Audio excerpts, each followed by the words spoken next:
Hello,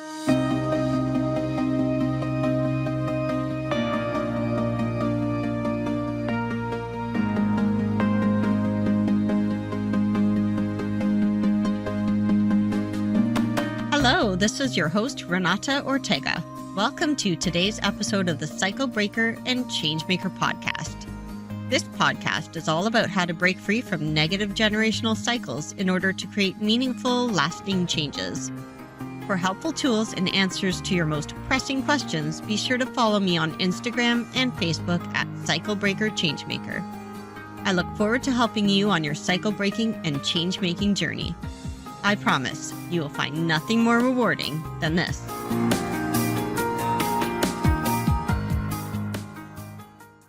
Today's episode is also available in a video format. If that format is helpful for you, you can find the link in the show notes on my Linktree account and on Instagram or Facebook at Cycle Breaker Changemaker. Before I get into today's episode, I want to tell you about an example of how I practice the advice that I give to you. In episode 5, I talked about triggers and how your body does not bring up anything that it cannot handle. I also provided 3 steps to help you manage a trigger. A few nights after I wrote that episode, I experienced a trigger myself. I was fast asleep, and unknowingly, someone turned on a gradual light from dark to full brightness very quickly. It jarred me and brought me back to the moment when I woke up from my brain tumor surgery, and I mean it brought me back. I remember that moment like it was yesterday. The way I woke up from the deepest sleep I had ever experienced to the neon hospital light fixtures with the metal grates on them. I was being pushed in a medical bed on wheels, and I still remember the look of the attendant's eyes when I woke up. I remember that sudden wake-up feeling, the shaking, the throwing up, and the feeling awful, but at the same time feeling excited to be alive. So when this recent trigger happened, while I knew where I was physically, my body was going through sensations I had not experienced for over 20 years. I took myself through the steps I shared with you. I started with step 1 and acknowledged that the combination of being woken up from a deep sleep and the light turning on gradually to full intensity triggered an old feeling from a really challenging time in my life. This allowed me to catch my breath and to see what I was actually dealing with. Then I moved on to step 2. I was feeling my body want to shake and want to throw up. I was also feeling disoriented and having thoughts like, I'm here. I'm really here. I quickly realized I was processing a memory from the past. And while the feelings were not that comfortable, I let them pass, as if watching them on TV, or as if they were being flown in the sky as a banner on the tail of a plane. Then I moved on to step 3 to get grounded. I spent the most time here because it was a significant trigger that I had experienced for the very first time. I used my senses. I found 5 things I could touch and touched them. I counted 5 things I could see. I counted 5 things I could hear. And I repeated to myself, I am here. I am in the present, and I am safe. Before this happened, I had been feeling that I wanted to open up about the critical illness I experienced.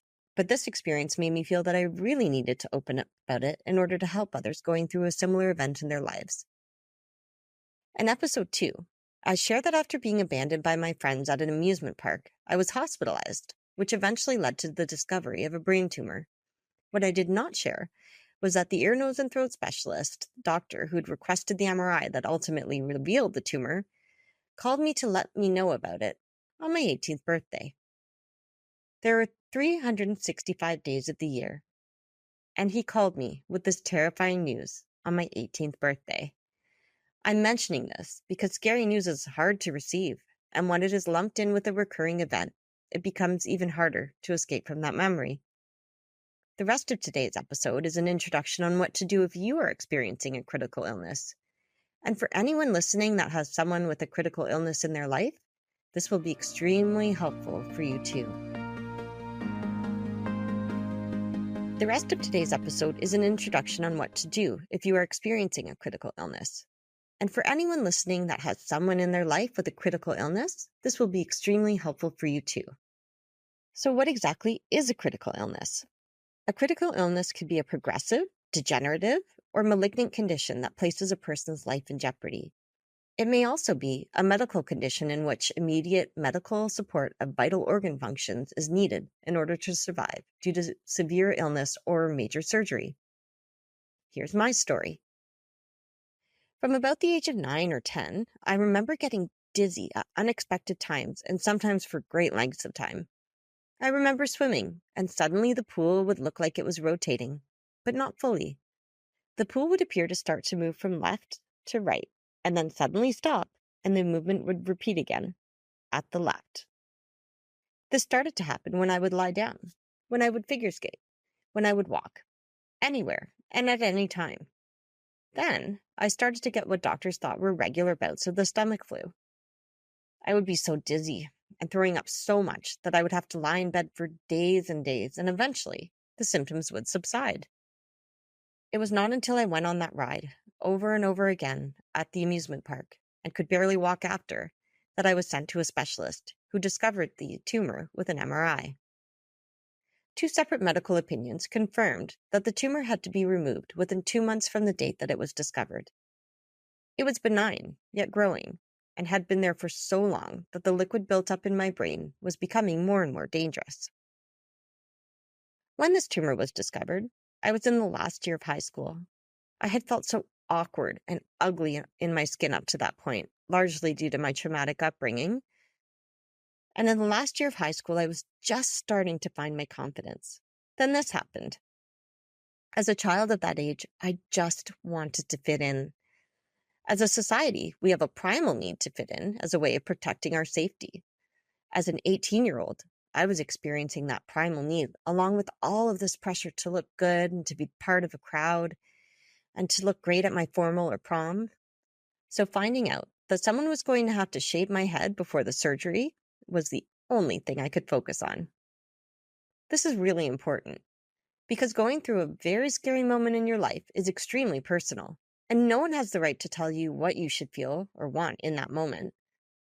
I was really worried about my hair, and that is exactly what an 18-year-old should be worried about. I even asked my neurosurgeon to leave as much hair as possible. He gently pointed out that saving my life was his #1 priority, but he obliged, and he left as much as he could. So whatever it is you are worried about or need to focus on, you're allowed to move forward with that. You're in a fight for your life. No one can tell you what you should do or feel when you are in this mental space. So what can you do when you're facing a critical illness? Please keep in mind that all the advice given in this podcast is designed for after you have moved through the grief and sadness and any other emotions you need to go through in order to mourn and process an experience. This may very well be a necessary part of your process after being faced with a critical illness. Step 1.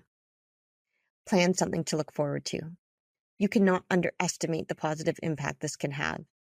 You do not need to plan this yourself. You can ask a family member or a friend to do this for you, but you need to plan something to look forward to. I was lucky enough to be connected to the Make-A-Wish Foundation. I could have wished for just about anything. A vacation, a room makeover, you name it. I wished for a wig. Based on what I have shared, you now understand that my hair was my biggest worry going into surgery. Make-A-Wish granted my wish. And before I went into surgery, I had already been fit with a beautiful wig. That wig signified normalcy, signified being able to hide my scar and fitting in. That wig was a big part of what helped me wake up from that surgery. Here's a picture of me with the wig.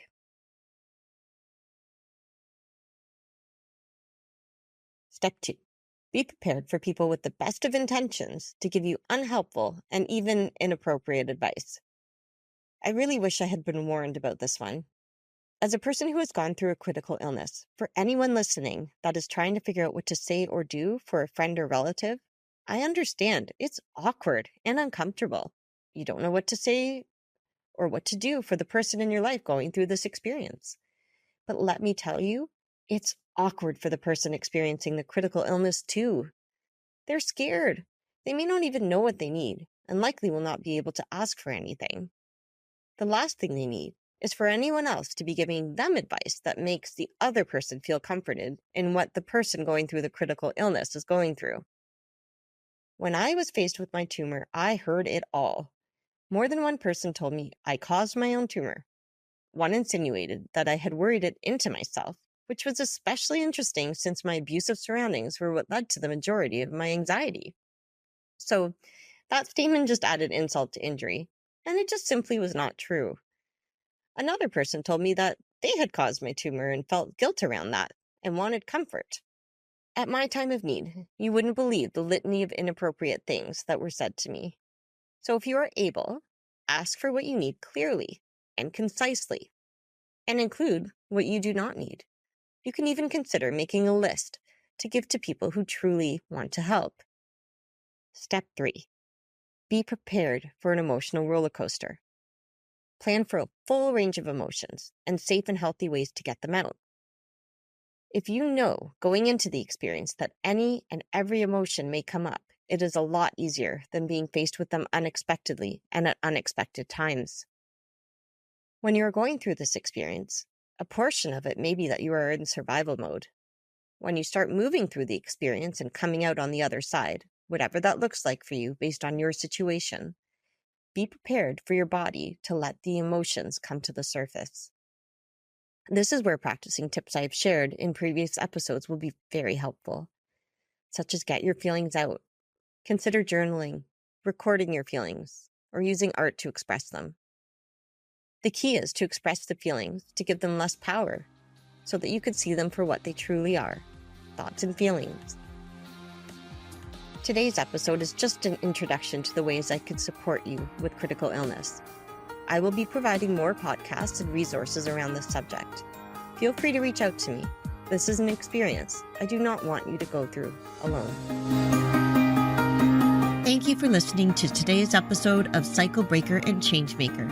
I would love to hear from you and to receive your feedback. Remember, you can reach me on Instagram or Facebook at Cycle Breaker Changemaker. Please rate, review, and subscribe wherever you get your podcasts in order to help me continue to help you. I am looking forward to having you join me for the next episode. Until then, please take care.